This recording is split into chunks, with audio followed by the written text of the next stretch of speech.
लोक जनशक्ति पार्टी के राष्ट्रीय अध्यक्ष चिराग पासवान ने की मृतक इंद्र मेघवाल के पीड़ित परिवार से जालौर में जाकर उनकी और दूसरी बात भैया, कन्हैयालाल जी की हत्याकांड में 50 लाख और 2 नौकरी हाथ तो हाथ सीएम साहब ने हाथ तो हाथ करवा दिया था।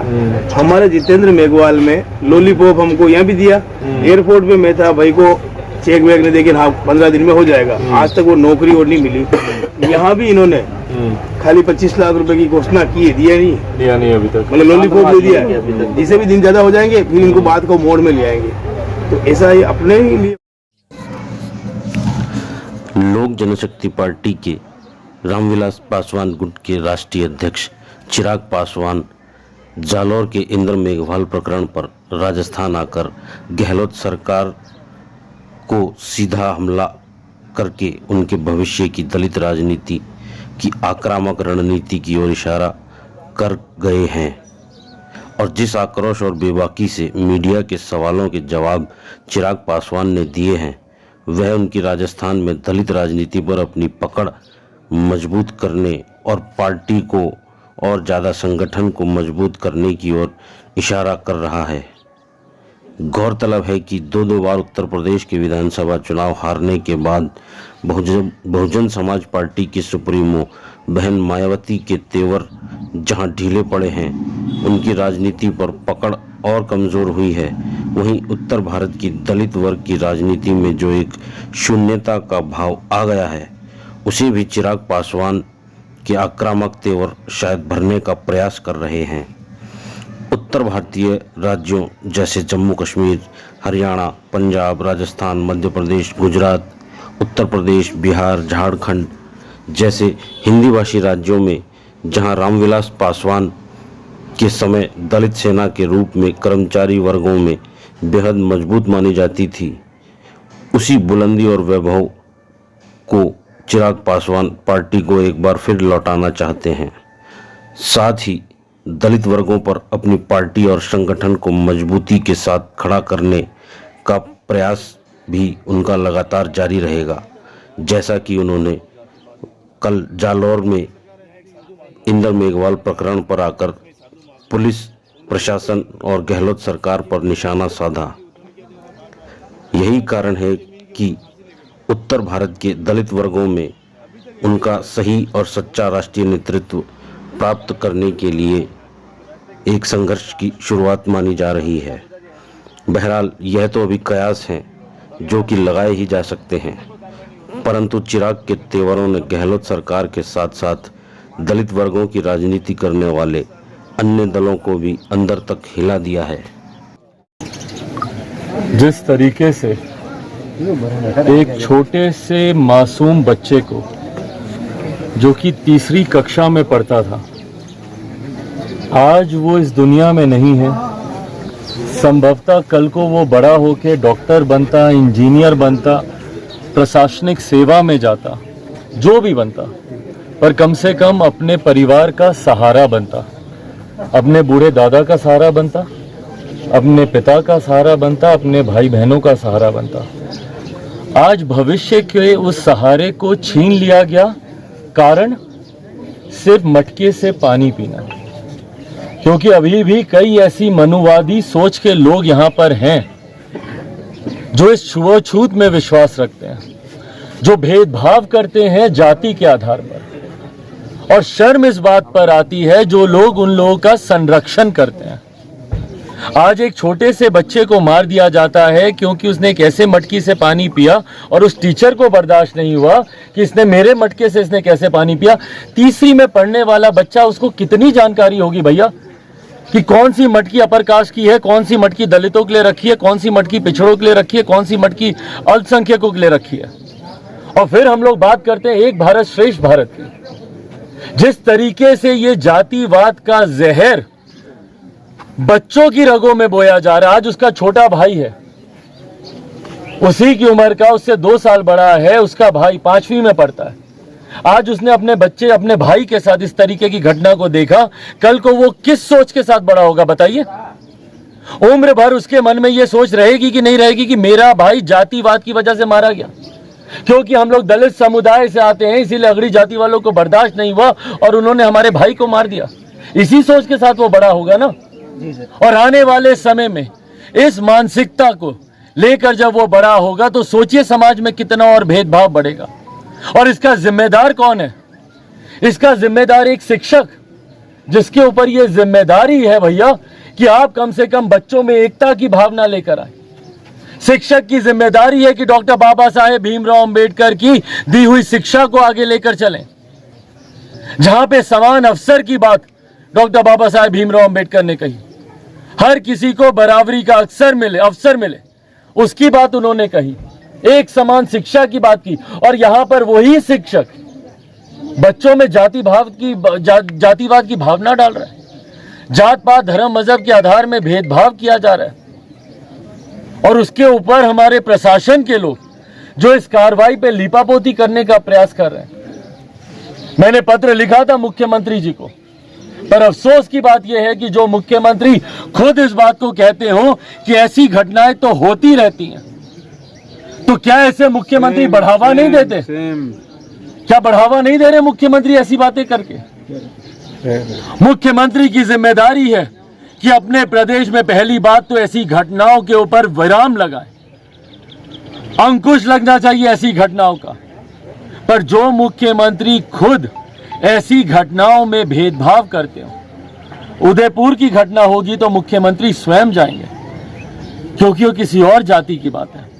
वहां पर स्वयं जाकर ना सिर्फ 50 लाख रुपए का मुआवजा दिया जाएगा, बल्कि तत्काल प्रभाव से पीड़ित परिवार के 2-2 सदस्यों को सरकारी नौकरी दी जाएगी। और यहां पर क्योंकि एक दलित परिवार है, आपने मुआवजा देना तो दूर, आपने आने तक की जहमत उठाना जरूरी नहीं समझा। और आपके जितने मंत्री यहां पर आ रहे हैं और आश्वासन दे रहे हैं, भाई सरकार आपकी है, उन मंत्रियों के आश्वासन से क्या होता है भैया? सरकार आपकी है, तत्काल प्रभाव से ना सिर्फ आप मुआवजा दीजिए, बहरहाल आपके मुआवजे से बच्चा तो लौटेगा नहीं, पर कम से कम एक आर्थिक सहायता परिवार को होगी। क्यों परिवार को सरकारी नौकरी नहीं दी जा रही? क्यों भैया? और यही दलित परिवार हैं, जब चुनाव आएंगे तो इनके आस-पास लोग दौड़ेंगे, वोट बैंक बनाया जाएगा, इनके लिए योजनाएं बनाई जाएंगी, चुनाव में बड़े बड़े वादे किए जाएंगे और सबकी तरफ से किए जाएंगे, सत्ता पक्ष हो विपक्ष हो। पर आज जब इस परिवार से कोई जा रहा है तो सिर्फ यहां पर खाना पूर्ति करने के अलावा कुछ नहीं किया जा रहा। उप मुख्यमंत्री यहां पर आए, भैया सरकार आपकी है, आप चाहें तो तत्काल प्रभाव से आप सब कर सकते हैं। और तो और शर्म की बात, भैया बच्चे को कंधा तक नहीं देने दिया गया। क्यों? ताकि आपकी पोल ना खुल जाए, प्रशासन की लापरवाही में ना दिख जाए। क्योंकि ये घटना 20 जुलाई की, 20 जुलाई से परिवार इस अस्पताल से लेकर उस अस्पताल से लेकर इस अस्पताल तक भटक रहा है बच्चे के इलाज के लिए। बच्चे ने 20-22 दिन तक बच्चे ने लड़ाई लड़ी, अंतोगत्वा उसने भी हार मान ली। 13 तारीख को बच्चे का निधन होता है। बॉडी अभी यहाँ पे लाई बाल में गई। प्रशासन को पहले इस बात की जल्दबाजी कि भैया इसको दफना दिया जाए रात में। भाई हम लोग के संस्कारों में नहीं बताया जाता है कि बच्चे को रात में दफनाया जाए। बच्चे को ट्रैक्टर में लादकर ट्रैक्टर में लेके गए सर। परिवार के लोगों को कंधा तक देने नहीं दिया गया बच्चे को। क्यों? किस बात की इतनी जल्दबाजी? क्या आप रातों रात आप इस तरीके से कर रहे हैं? इसका मतलब कहीं ना कहीं प्रशासन इसमें लीपापोती करने का काम कर रहा है, तथ्यों को दबाने का काम कर रहा है, छुपाने का काम कर रहा है। और यही कारण है कि 13 तारीख की घटना है और आज अलग अलग स्वर ये लोग खड़े करने का प्रयास कर रहे हैं। प्रशासन के दबाव में कईयों से कहलवाया जा रहा है कि भैया मटकी नहीं थी, पानी नहीं पीने की वजह से हुआ, ये नहीं हुआ, वो नहीं हुआ। इस बात को कान खोलकर सुन ले। शासन प्रशासन और ऐसी मानसिकता वाले लोग जो सोचते हैं कि भैया दलितों का संरक्षण करने वाला कोई नहीं है, जो सोचते हैं कि भैया दलितों की आवाज को दबा दिया जाएगा, कोई आवाज उठाने वाला नहीं है। हमारे नेता, मेरे नेता आदरणीय रामविलास पासवान, पूरा जीवन उन्होंने समर्पित किया दलितों को मुख्य धारा के साथ जोड़ने के लिए। उन्हीं का खून हूं मैं, उन्हीं का अंश हूं। मरता मर जाऊंगा, पर इस मनुवादी सोच के सामने समर्पण करने वाले लोग नहीं हैं हम लोग। जितनी लड़ाई लड़नी पड़े हम लोग लड़ेंगे, पर परिवार को कम से कम न्याय मिले, इस बात का वादा कम से कम मैं करके जाता हूं। जितनी लड़ाई और जिस स्तर तक की ये लड़ाई लड़ने की जरूरत पड़ेगी, और मैं जानता हूं भैया ये लंबी लड़ाई होगी, कठिन लड़ाई होगी, क्योंकि हैं कई लोग ऐसे, प्रशासन में कई लोग ऐसे बैठे हैं, और जो लोग शासन चला रहे हैं उसमें भी कई ऐसी मानसिकता वाले लोग हैं जो सोचते हैं कि अरे भैया दलित है क्या उखाड़ लेंगे, दलित हैं क्या कर लेंगे। भाई समझिए, ज्वालामुखी भी तभी फटता है जब ज्वलंत पदार्थों को जमीन से निकलने का मौका नहीं दिया जाता। और अगर आप सोचेंगे कि इस आक्रोश को दबा दिया जाए तो यह आक्रोश दबेगा नहीं, और उस दिन से सावधान रहिएगा जिस दिन यह आक्रोश ज्वालामुखी बनकर फूटा। आज जितने लोग यहाँ पर बैठे हैं आक्रोश है उनमें, और उस आक्रोश को जब वो शांतिपूर्वक तरीके से जब वो बयां कर रहे हैं तो लाठी चार्ज किया जा रहा है यहाँ पर प्रशासन के द्वारा, महिलाओं के ऊपर लाठियां चलाई जा रही हैं। शर्म आनी चाहिए इन लोगों को। जिस परिवार ने अपने बच्चे को खोया उस परिवार के ऊपर लाठी चलाई जा रही है, उनके पिता के ऊपर, बुजुर्ग दादा के ऊपर। पैर जाके देखिए उसके दादा का तोड़ दिया गया। यहाँ पर महिलाएं बैठी हैं, नाक की नस उनकी तोड़ दी गई लाठी चलाकर, वो भी पुरुष पुलिस कर्मियों के द्वारा। क्या दबाने की कोशिश कर रहे हैं भैया आप लोग? आप लोग ये सोच रहे हैं कि भैया मुट्ठी भर लोग हैं, लाठी से हम लोग इनको दबा देंगे। मुट्ठी भर लोग नहीं है, पूरा देश आक्रोशित है इस घटना को लेकर। अगर कोई सोचे कि भैया ये एक जिले की बात है, एक जिले की बात नहीं है, ये प्रतीक है उस मानसिकता का जो मानसिकता सोचती है कि भैया दलित आज भी अत्याचार के ही शिकार हो सकते हैं। क्यों भैया सिर्फ आज भी दलित को ही सार्वजनिक उससे पानी पीने से रोका जाता है, मंदिर में प्रवेश करने से रोका जाता है, एक दलित युवक को ही घोड़ी चढ़ने से रोका जाता है? क्या मानसिकता है भैया ये? 21वीं सदी की हम लोग बात करते हैं, पढ़ाई लिखाई की हम लोग बात करते हैं, टेक्नोलॉजी की हम लोग बात करते हैं, स्पेस में जाने की हम लोग बात करते हैं, और आज जाकर गांव में देखिए इस तरीके की मानसिकता को बढ़ावा दिया जा रहा है। कान खोलकर सुन ले, ऐसी मानसिकता को बढ़ावा देने वाले। गए वो दिन जब अनुसूचित जाति के लोगों को अत्याचार का आप शिकारी मानते थे कि भैया उन पे जितना दमन किया जाए वो सब कुछ सहेंगे। आज पूरे देश का दलित, पूरे देश की अनुसूचित जाति एकजुट है और आक्रोशित है। और अगर इसको न्याय नहीं मिला, अगर इंद्र को अगर न्याय नहीं मिला, तो उसके बाद ये समाज आगे आज एकजुट होकर आएगा सामने। देखिए किस तरीके से इनके ऊपर लाठी चलाई गई, नाक की नस इनकी तोड़ दी गई। ये है 21वीं सदी का समाज, जहां पर हम लोग बात करते हैं सामाजिक एकता की, एक भारत सर्वश्रेष्ठ भारत। दुनिया भर के नारे देने से नहीं होता है। सुन ले शासन प्रशासन के लोग यहाँ पे मौजूद, नारे देने से नहीं होता है। और जिस दिन ये समाज एकजुट होकर सड़क पर आ गया और अपने आक्रोश को दिखा दिया, तो संभालना मुश्किल हो जाएगा इन लोगों को अपनी गद्दी। जो लोग गद्दी पर बैठे अहंकार में बैठे बोल रहे हैं कि ऐसी घटनाएं होती रहती हैं। बार बार मैं कह रहा हूं, ये ज्वालामुखी है। अगर इसको निकलने का मौका नहीं मिला, ज्वलंत पदार्थों को बाहर आने का मौका नहीं मिला, तो जिस दिन ये ज्वालामुखी फटेगा तो उसकी चपेट में बड़ी बड़ी कुर्सियां आएंगी, बड़े बड़े नेता उसकी चपेट में आएंगे। संभलना इन लोगों को मुश्किल हो जाएगा। आप सबके माध्यम से मैंने लिखित तौर पर भी मुख्यमंत्री जी से यह आग्रह किया। आप सबके माध्यम से मैं पुनः आग्रह करता हूं कि जो बच्चा गया कम से कम उसको आप लौटा नहीं सकते हैं, तो पीड़ित परिवार को न्याय दिलवाएं। और ये जो लीपापोती करने का प्रयास चल रहा है, अलग अलग तरीके की बयानबाजी के माध्यम से जो मामले को रफा दरफा करने का प्रयास चल रहा है, उस प्रयास को समाप्त करें। हर कोई जानता है कि यह घटना कैसे घटी, किस तरीके से घटी। जो दोषी है फांसी से कम उसकी सजा नहीं होनी चाहिए। जब तक उसको फांसी नहीं होगी ये संदेश समाज में नहीं जाएगा। और जो लोग आज भी सोचते हैं कि भैया घोड़ी चढ़ने के नाम पर, पानी पीने के नाम पर, मूछें रखने के नाम पर, तो सार्वजनिक स्थलों पे जाने के नाम पर, तो मंदिर में जाने के नाम पर हम लोग दलितों के साथ मारपीट कर सकते हैं, संदेश कड़ा जाने की जरूरत है यहाँ से। और अगर ये संदेश यहाँ से नहीं गया तो दलित समाज आने वाले समय में आक्रोशित होकर सड़क पर उतरेगा। उसके बाद भैया आपकी लाठी भी हम लोग को नहीं रोक सकती। और लाठियां खाई है भैया हम लोगों ने दशकों से। आपकी लाठी खाने से हम लोग डरते नहीं है। पर हाँ, न्याय के लिए अब हम लोग भी गिड़गिड़ाएंगे नहीं। यह हमारा हक है, हमारा अधिकार है। आप अगर हमको नहीं देंगे तो छीनना भी हम लोग को आता है, और सत्ताधारी लोग इस बात को समझ जाए। आने वाले समय में पुनः मैं मुख्यमंत्री जी से बात करूंगा और आग्रह करूंगा, अभी विनम्र आग्रह कर रहा हूं, हक हम लोग को लेना आता है।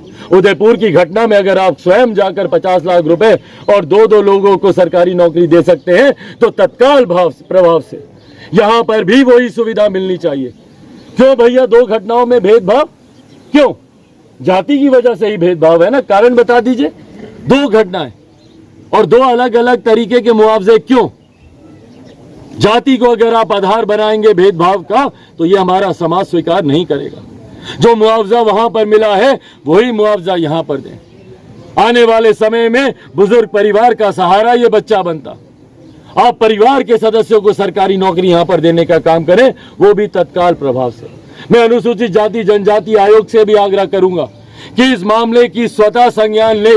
लिखित तौर पर मैं आपको दे रहा हूं इस विषय को, इस मामले का संज्ञान लें और सुनिश्चित करें कि एक अलग से एसआईटी गठित हो इस मामले को लेकर, और पीड़ित परिवार को टाइम बाउंड, समय बीतता जाएगा, बाद में आप लोग तथ्यों के अभाव का आप लोग बहाना बनाएंगे।